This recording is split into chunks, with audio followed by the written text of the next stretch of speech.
உங்களுக்கு தெரிஞ்சது ஆளுக்கு ஒன்று ஒன்று சொல்லுங்கள். ஓகே.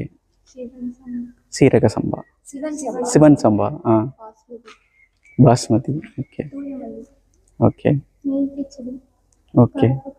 கருப்பு கவுனி, ஓகே.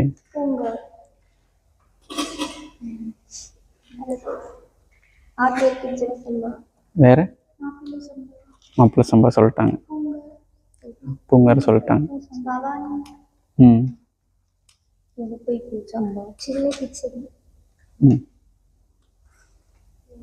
நீங்க கேரளாவில் என்ன அரிசி இருக்கோ அதை சொல்லுங்க. நீங்க நார்மலா என்ன அங்க என்ன தெரியாது. இப்போ நம்ம சாப்பிட்றது இப்போ எல்லாமே நம்ம வந்து மேக்ஸிமம் வந்து ஹைப்ரிட்டாக மாறிடுச்சு. அரிசி எல்லாமே ஹைப்ரிட், ரொம்ப குட்ட ரகமாக, நம்ம நிலத்துக்கு ஒத்து வராத ரொம்ப ரொம்ப குட்ட ரகமாக மாறிடுச்சு.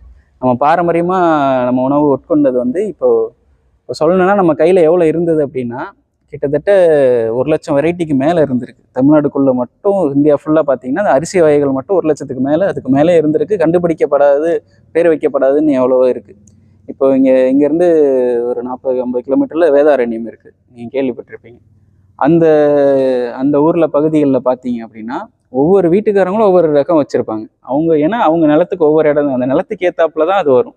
இப்போது ஒரு 5 கிலோமீட்டர் தள்ளி போனீங்கன்னா அது அதே நெல்லை மாதிரி தான் இருக்கும், ஆனால் வேறு ரகம் இருக்கும் அவங்களுக்கு.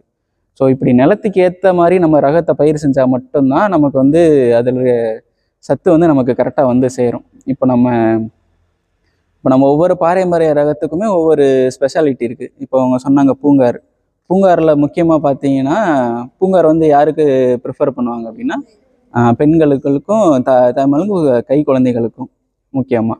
அதே மாதிரி மாப்பிள்ளை சம்பா வந்து எல்லாத்துக்கும் யார் ரொம்ப வீக்காக இருக்காங்க அப்படின்னு நம்ம நினைக்கிறோம் அப்படின்னா அவங்களுக்கு கொஞ்சம் ஸ்ட்ரென்தன் பண்ணணும் அப்படின்னா அவங்க தொடர்ந்து மாப்பிள்ளை சம்பா சாப்பிட்டா நல்லாயிருக்கும். தூயமல்லி பார்த்தீங்கன்னா அது பேரில் இருக்க மாதிரியே அது ரொம்ப வெண்மையாக, நம்ம தங்க சம்பா அதே மாதிரி. தங்க சம்பாவுக்கு வந்து நம்ம ஸ்கின்னெல்லாம் பொலிவாகும் அப்படின்னா அதுக்கு ஏற்றப்ப தங்க சம்பா இருக்குது. இப்போ ஒவ்வொரு ரகமும் இதே மாதிரி ஒவ்வொரு மாதிரி விளைஞ்சிட்டு